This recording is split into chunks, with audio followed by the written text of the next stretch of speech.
I just wanted to be in Oasis.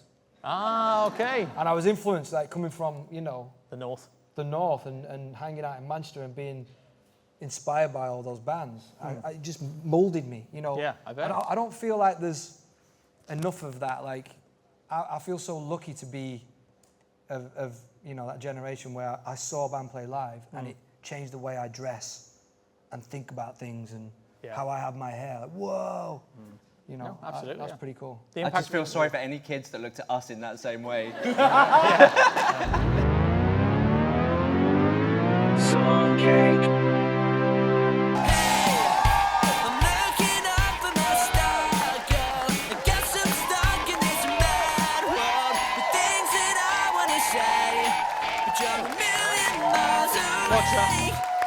I was afraid when you kissed me on the intergalactical frisbee. Thanks for coming, lads. Good to see you again. What was that? Are you flashing the No, phone? these guys have got a podcast. They talk about my belt. Oh, I don't know why. I don't know what it's like, you know. They're always talking about my belt. The sound that woman made then was incredible. You like the dangle? She like... What they talk about? She likes the dangle. Does she? No, hold on. Oh, that is impressive. Yeah, this is Sort good. this out. Come here. There you go.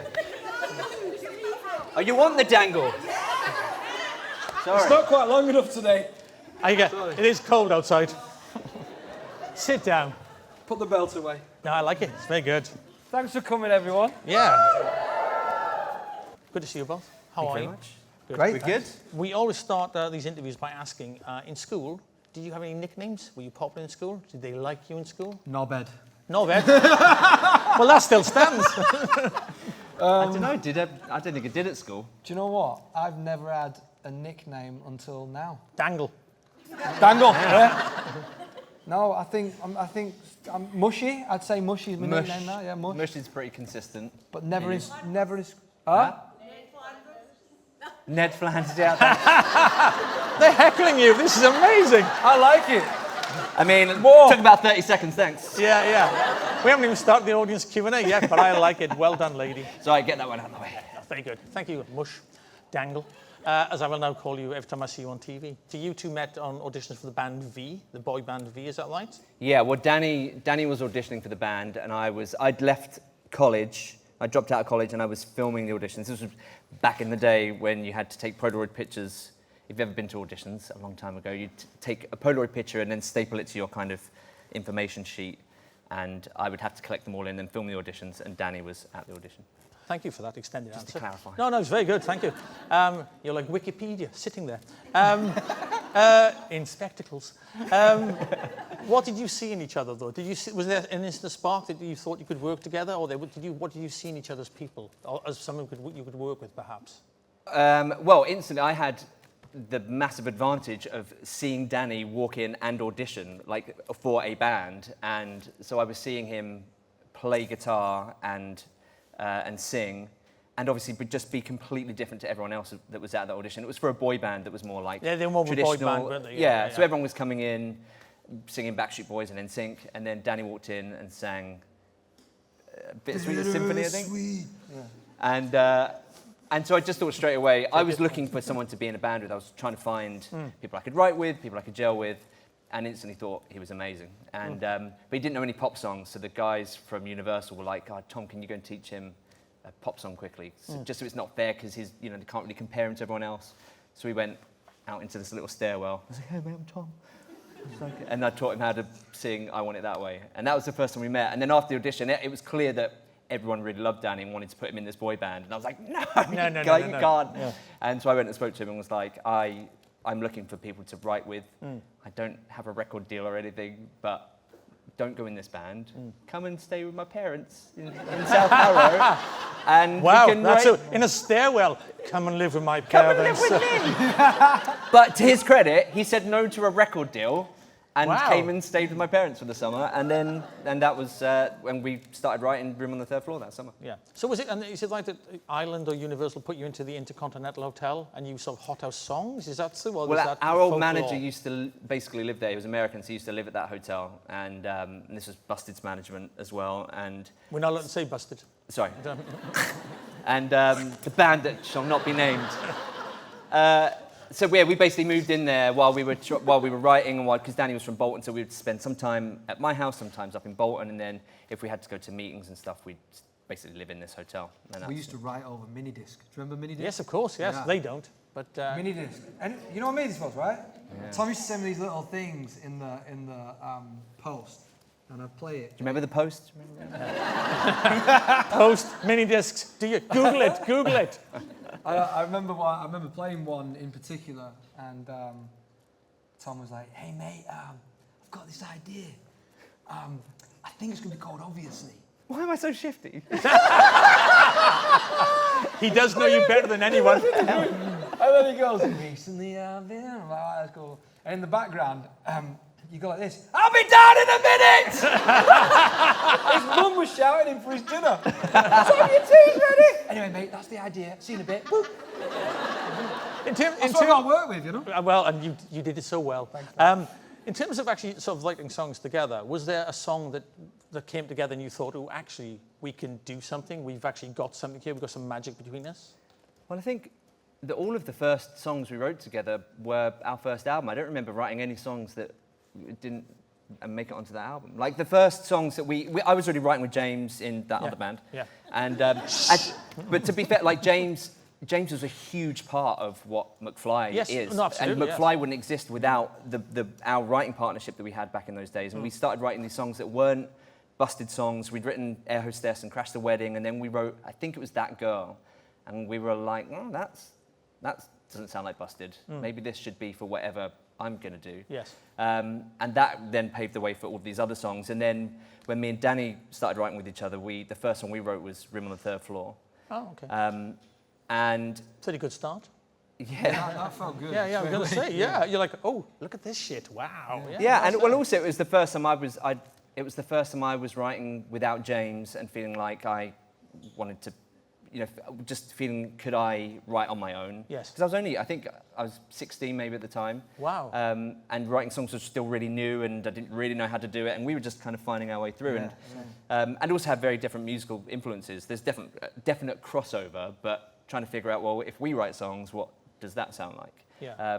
And that's where the magic is, like we push Yeah. and pull each other in different directions and Yeah. try new things out and influence each other, but also accept each other's Yeah. influences and I styles. remember being at the BBC years and years ago, and a girl with 5 colours in her hair came on, and Yes. I was in the corridors of like Broadcasting House, and I went, because I started that band Jellyfish, which I know you eventually covered, and I started to someone, went, is this Jellyfish? Because it had all those components, so even though it was like a pop song, it had those classic kind of Beach Boys, Beatles kind of overtones. So that was embedded in your music from my sort of day one, basically.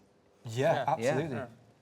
Yeah, and just kind of unintentionally, I guess, as well. I think a part of it was our own natural musical influences, that everything you absorb as a kid and growing up, and both our backgrounds, and then also as you grow up, finding your own music tastes. I think as well, trying to find our own identity that didn't sound like busted was a really important thing for us. You have to pay a £1 the next time you say busted. Sorry. Yeah. But back in that, it was a big, our career began together, both of us. So it was a huge part of our story. And it was, their band was a huge reason we have that kind of, I didn't say it. But that was a reason to have like our own identity, so we didn't sound like them. Was really important. It's really hard. This is like a good game. So can we just talk about the first album? Because obviously you say it came together quite quickly. I mean, the impact was extraordinary. Breaking the Beatles records, that kind of thing. Can we get up the first picture? Mate, I've not far off your hair, that. I was going to say this. I wish I could pull it off now. I just can't pull it off. No, it's this is at the Brit Awards, I think. Is that the Brits? Yeah, I think it's the Brits, isn't it? First time, yes, I think it is. Oh, yeah. So how old are you here? Here. 17? No. No, A bit older. Oh no, maybe 18. 18. Let's go with 18. And did you What all... year was that?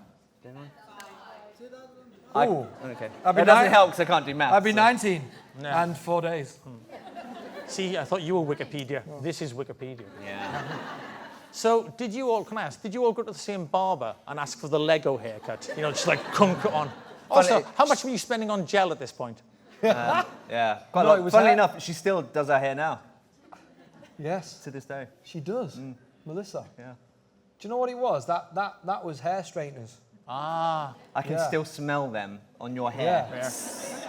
But it used to give me bad skin when I slept because obviously it's down here. I think that's why I got it off my face. Yeah. No, I My mean, skin got better. you look fantastic. Thanks, mate. Fantastic, doing a lot of But heavy. for me, that I literally, the truth about that hair is that I just wanted to be in Oasis. Ah, okay. And I was influenced, like, coming from, you know, The North. the north and hanging out in Manchester and being inspired by all those bands.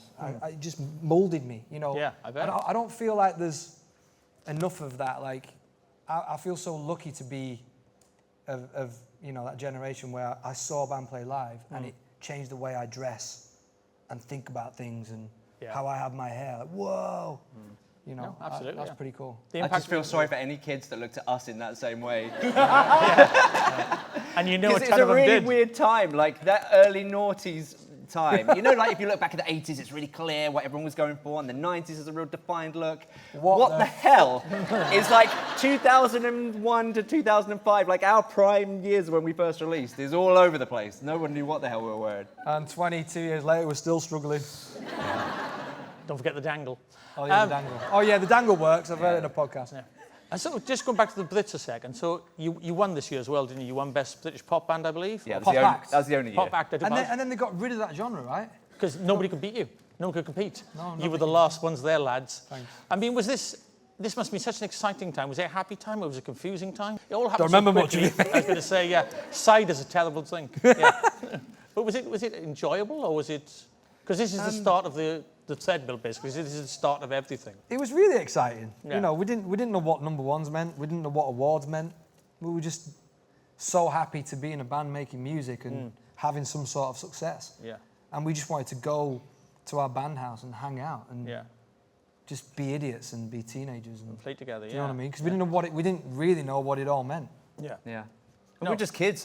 When I see people who are that age now, I can't believe that we were doing that then. I mean, To such extent as well, to such success as well. You know, huge success. Because all that's good, like having number ones and winning the Brits, but there's nothing better than playing a show and people and fans loving and turning up for you and being all in that room at the same time and having the magic of a show. And that's what we live for. That's what we're in a band for. And so it's kind of confusing when you win an award because you're like, thanks, yeah, cool, but it's not like playing a show and hearing your song sung back to you. Because that for us is the real kind of, you know, real life certificate. Clip that. A round of applause. Ladies and gentlemen, I am your new mayor. That would be shit. you would be, you'd Oh, be a, terrible. no offense, you're a great frontman, you'd be a shit man. Going back to the first album, I mean, the first 3 records, you made 3 albums in 3 years, which is quite incredible, really. That's really good. And also, you're touring a lot, you're doing a lot of promotion. Were you kids in a candy store, or were you just a bit like, this is a lot? Because obviously, you write your own songs as well. It's not like, you know, you just pull in songwriters from out, and you work with other people. But also, you were generating a lot of that music and all that stuff yourselves. Yeah, everything came from us. I think and I guess what's a lot of bands would probably relate to this. Like we had no time limit for the first album. Yes. And it's all of that evolution and it's exciting and you naturally, you know, it took a couple of years, but there was no pressure. And there's a bit of magic in that. Then suddenly having to follow up within a year on the first album was, I remember thinking, how did we do that? Like, how did we write that album? And definitely feeling that amount of pressure. And also, you know, being that age, being 18 and, you know, dealing with all of the emotions that you have as someone at that age and the public perception of you, feeling like you have something to prove. Of course. And also I feel like the way that we saw our band wasn't necessarily the way that other people saw our band. And definitely don't feel like this anymore and haven't for a very long time. But at the time, feeling like we really had to prove ourselves. Yes. And that really informed what Wonderland, our second album, was. So yeah, and it was a really strange time. The day after the Brits, actually, I think what happened was we were recording, we were filming with Comic Relief in Africa, then flew home and went to the Brits, and then the next day or the day after flew out to New Orleans to film a movie with Lindsay Lohan. Second picture, please. And again, the haircuts, my God. Same, the Brit's haircut. So this was very close to the Blitz as well. So This was all in that tiny little timeline is window so of time. short. And we'd That's been insane. writing and recording, so a lot of the albums that were from Wonderland were in Just My Luck, I think. Am they right? Some of them are? Yeah, I've got you as in... I'll just say yeah. Yeah. You're the mayor. You can do what you like. So yeah, it was a really strange time, feeling there was that pressure, and then we had this, you know, this crazy experience filming this movie, having just won a Brit. Yeah, it was a really, really surreal time. Well, that's the thing as well, I think, because even, I know you were young, but I think keeping a band together, so many bands, like, you know, bands have had a career like you, shorter bands, but keeping a band together is quite difficult, and you've got 4 egos, usually a lot of men, which doesn't help anybody. And then there's things, but like even like financially keeping it together, the pressures of a label, all those ulterior things that people don't think about can really affect the band. And you're so young. I mean, good God, look at your skin. It's beautiful. It wasn't. But I mean, that's a lot to deal with. But did you cling to each other? Did you fall apart a bit? Yeah, I think that was what was really special about all of these. Like when I look back at our kind of key moments and the highlights of our career, I think one of the reasons why we maybe have hazy memories of them, one of the reasons why we have hazy memories of them, is because they're not our highlights. Yes. That's... But the highlights for us were all the things that no one saw, and a massive part of that was finding your soulmates within your band and your best friends for life. Yeah. And that was a huge life-changing thing that you could never predict, that the 4 of us would have this magic special bond that we would still have 23 years later. But it was all of the stuff behind the scenes that was exciting. It's amazing that we had the success that we had, and then having number ones and the albums doing well and all of that. But we loved just hanging out with each other and having new friends to play with. But new friends to make music with, and new friends to be on this journey with, and new friends to go on this journey, this new part of your life with. You know, whatever and happens. also new friends to go through the shit times with. No, exactly. That's what bonds you. Yeah. I remember shortly after that, like shit at the fan with my family. I was like, oh my God, and I was like, didn't know where to go. So you escape in the band, and you have your brothers in a band that you share that with, and you go through it with, and yeah, you know, I could escape it, and I needed to. Yeah. You know, so that's why you have that connection, because you go through. What you go through with your band, you don't go through with anybody else. Yes. Not your family, not your friends, nobody. Like It's what you do 24/7 together, as well, isn't it? Yeah. nobody has those moments. So, yeah, and I think what we've learned is how to balance friendship and professional kind of relationships, and knowing when to, you know, dip in and out of those. And I think that's a lot of the stuff that tears a lot of bands apart. Yes. And I think what's quite unique about us is we were a pop band and a boy band. We had, you know, largely our fan base was teenage girls, which is amazing. Anyone who wanted to listen to our music was great. But there was a certain pressure of, you know, behind the scenes, when some really difficult stuff was going on in our personal lives, having to pick each other up and get on stage and go to the Brits and go to do See the UK and go on, do all of the Be things that smiling face. Yeah, the responsibility of being a commercial band. Yes. We only had each other to get ourselves through that. And that, I think, was what really united us. And that happened really early on in the band, like within that first year. Yeah.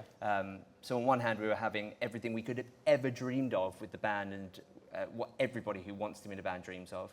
And on the flip side of it, having some really difficult times and realizing, well, now we've met the only people that could possibly get you through it. On each other. But also, like, not to get like cheesy for me, but like seeing the fans in a way was hard when you feel like that.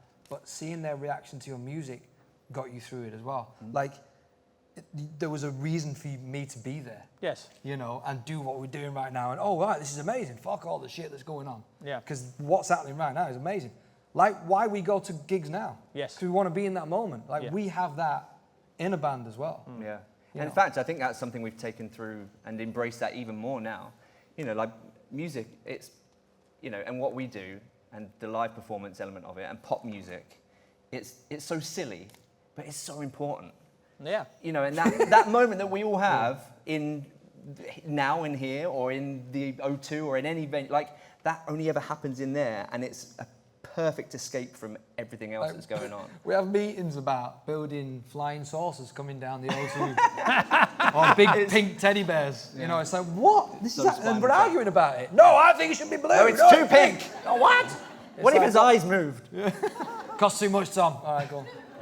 Well, that's the argument. Costs too much. Can I say that? And this is what, and I was telling these young people here because I've seen Mcfly once, and some other band beginning with B. I'm not giving you a pound. But after that gig, which was obviously last autumn, I went with Jace, and it totally changed my perception of what Mcfly were. No offense. I mean, I liked your music, but seeing you perform live, that you could sing, and your drummer, by the way, is a monster. He's an absolute. I was standing on his side. I was like, "What? Who's upset him?" It was like, "Dear God!" But you were phenomenal. You could all play. You can all sing. And I think if a band can do it live, they can do anything. Do you know what I mean? Because there's a lot of bands, albums we love, and then you go and see them live, and you're like, "What am I watching?" Yeah, yeah. And I think with you could obviously you clearly have built a career on songwriting, which is obviously vitally important, but also as a live band as well. Because you've been a live band for like 20 years or something now, haven't you? So yeah, and that really comes across when you do those massive O2 shows as well. Thank you. No, I think just a point to make on that is that we've always prided ourselves on like playing live because we grew up like we both played guitars since we were 6 years old, and yes, you know, I grew up at open mic nights, jamming in front of people and seeing reactions. What kind of songs were you playing then? Mate, I was doing what I played, Tom. I was doing like Paul Weller, Stereophonics, Yeah. blues music. Grew up on like blues as well. So that's why Tom had to teach me how to write a pop song. All my songs were 7 minutes long. So I ain't gonna get played on the radio. And I think that's why moving forward and as technology gets better and you know anybody can open up a laptop, put everything on the grid, program some drums and make a record. It's like, yeah, that's cool and that's clever. Use that as an instrument, great, and that's amazing. But what we have is we've got years and experience of playing together and reading each other and looking and getting those push and pulls that Jace was talking about you bringing everyone together and dropping, like pulling the rug. Yeah. And I feel like that's where we sometimes forget the magic is. Yes. Like that's where it is. Yeah. No, I totally agree. And we've always tried but struggled in getting that on a record.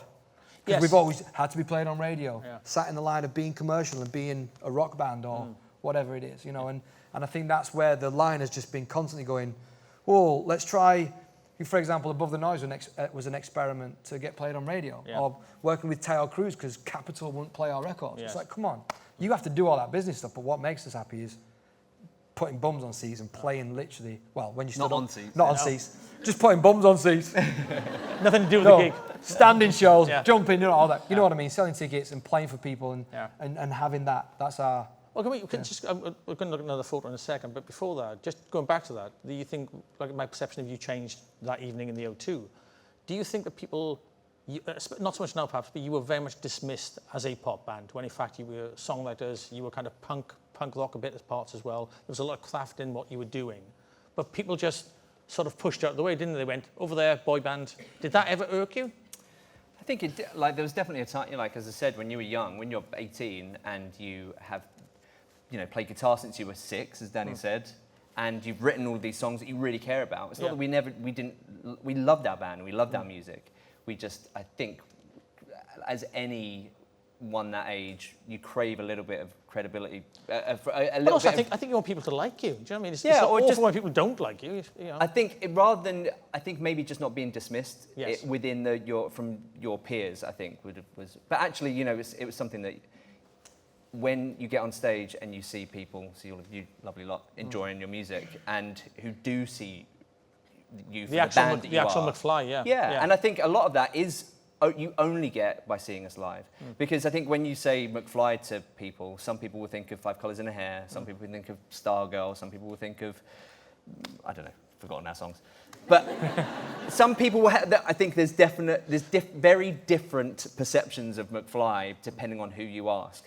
But when you see us live, that all makes sense. Okay. So when you get things like Above the Noise and Shine a Light or Party Girl, one of those, they sound completely different to 5 Colours in a Hair and All About You and Stargirl. But when we do them live, they sound like Mcfly, and everything comes together to be the band that we are. We're a bit like cheesecake. I love cheesecake. Cheese makes sense on its own. Cake does. When you put them together, fucking yeah. Should we put up the third picture? So just to talk to that, of course, is this the O2? Is this the O2? Yes, that's the anniversary, I think, isn't it? Yeah, I must have worked out there. I'm wearing a waistcoat. You got I can see, Dangle? look Is at your that belt, Dangle? though. Look at the belt, yeah. Look at the belt. Stay that on your podcast. That's why we chose that photo. We knew you were in. So, I mean, so just quickly going back though, so this is obviously the happy place then. This is where you feel most at home. You were just saying that it's very hard to capture the kind of essence of this on an album when you kind of, like saying that, I thought Power to Play was a very powerful album. I think that was a really strong, hard record. I mean, that sounded very live. I'm not giving Jason any fucking credit. But I thought it's a really powerful sounding album. Yeah, and I think that was, we wanted to make an album that sounded like we sound live. And I think as well as that, we were trying to make an album that was led by guitar riffs and was maybe not heavy, but it was more guitar heavy than other albums that we've done, because that was a huge part of, like when we were growing up, it was seeing guitar bands and hearing, 8-minute guitar solos on songs that made us want to get up and play. Just the songs he wrote. His kind of songs. But you don't really get a lot of those you get that obviously in the rock world, but we occupy this weird space in the middle. And we are very lucky. We have a lot of young kids that come to our shows now again, which is amazing, so bizarre, because all of you guys started having kids, because we're all getting old. Yeah. No, that was one thing about the show, though, because I was obviously with Jace, and there was generations of fans. You saw the mums and their kids, and I was like, and it was such a lovely audience as well. The vibe was so pleasant, and everyone was having a really good time, but it's like taking your kid to a gig of a band you loved when you were growing up. That's kind of special, isn't it? Not many bands get to kind of have that in their lives. Amazing. Yeah, but that's like what I was saying before. I was that kid, like watching that band, and I think that's so cool. Like for us to know that we're inspiring and keep inspiring future generations, it's the ultimate reward. Yeah, that is a big one. It's hard to get as well. Yeah, because people make memories, have heartache, whatever, to our music, and that's why music lives forever in everybody. But it's like, to see those kids on the shoulders of their parents going, mate, I'm playing guitar because of you, what? That's awesome, and then you tuck your belt in. Yeah. That's on my belt, yeah. We also asked the guests to bring in a show and tell. So you've brought in an acoustic guitar. Could you pick it up, sir? Oh, yeah, my little special acoustic. Oh, that's my knee gone. Yeah, that lady. Call 999. Yeah. Got a claim. Now I'm 40. Yeah. So show it to the audience, this please. Is a special one, because like, when I went in the jungle, Cooper was like, Daddy, can I draw on your guitar? I was like, yeah, mate, what do you want to draw? So he drew a plant. Because he was like, you were going in the jungle. I was like, mate, you are smart. Logical. And he said, I love you, Daddy. He means I'm a celeb. He wasn't just going off to... He wasn't in Borneo. Again. Yeah.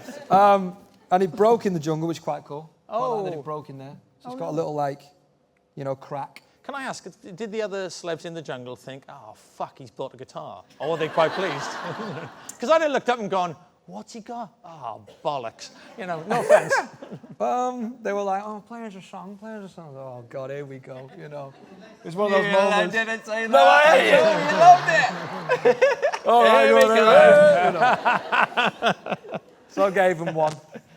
Gave them a couple of songs, but they couldn't clear them. Oh. Yeah. Oh, what a shame. So we never got to see that. So you never got to see that. And of course you won, so maybe the guitar helped you win. Yeah, but it was just like, it was my way of like getting, I suppose, a little message from Cooper as well. That's lovely, a sneaky way. Yeah. And it was quite nice, It was just, and this guitar is like, these guitars are great for touring because they're smaller bodied guitars, so they're not like hard, so they're not like too big to play and shove on, on the side and on the tour bus and that. So it's been everywhere and probably... How long have you had it, I was going to say? When did we get these? It's been a while, hasn't it? I don't know, yeah. Probably like 12 years. Oh, wow. 12 years, was it? I don't know. I don't trust Made that up. Mine, so, yeah. I'll go with 10. 10's a good figure. Yeah. You spoke to Jace about making new music, and I know they'd like me to ask, how is the new album? What's going on with the next album? Is there anything going on with the next album? Yeah, it's... I mean... Your light's gone. my light went up a long time ago. Yeah, of course. Like Mcfly will be forever, so we're always going to be making new music and making albums, and that is...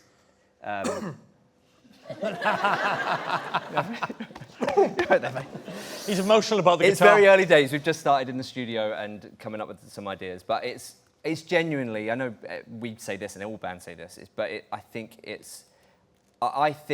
for me personally, we're the best version of Mcfly that we've ever been. I think the last album is your best album so far. Oh, I do think that, yeah. I agree. I think we so found exciting. our personality again and actually translated it on an album. Yeah, and I think, to be honest, it's the first time, going back to when we spoke about the first album, the ease of writing an album when you don't have that pressure and expectations. This is the first time since then that I just feel like we've got nothing to prove to anyone as a band anymore. No. And I think most people, I feel like just we know who we are, and we know the music that we love making, and we know the music we think that you guys like hearing. And we've played some of the best shows. Yeah, and recently, I think that's the thing as well, coming off of a couple of years of a lot of touring. Yes. Just puts you in a really good headspace, not just playing-wise, you're well rehearsed and playing better than you normally do, but just headspace. It gets you in a great place to start making a new album, and it's the most exciting. It's the most relaxed I've felt about going into a writing process as well, because you can go into that thinking, oh my God, we're about to start writing an album. We haven't got anything yet, but actually just feeling like I know it's going to happen, and we're going to come up with something that we all love. And it's an interesting process, because now I think nobody knows what is going to go into the world and be massive, right? We don't know. No. Something could get in the way of it, that is more attention. But like, we know right now that we're chasing the feeling, and the feeling is, like what you're talking about on Land of the Bees, when Dougie was talking about when we all turn to each other and play that riff, and we feel badass. I'm like, bow, this is what being in a band's about. That's the feeling. Yeah, wow. I'm That we going wanna 1, get. 2, 3, 4, 5, 6, 7, 1, 2, 3, 4. I'm there going, I'm badass. 1, 2, 3, 4. And that's the magic of Mcfly. Yeah, Ladies and gentlemen, Mcfly.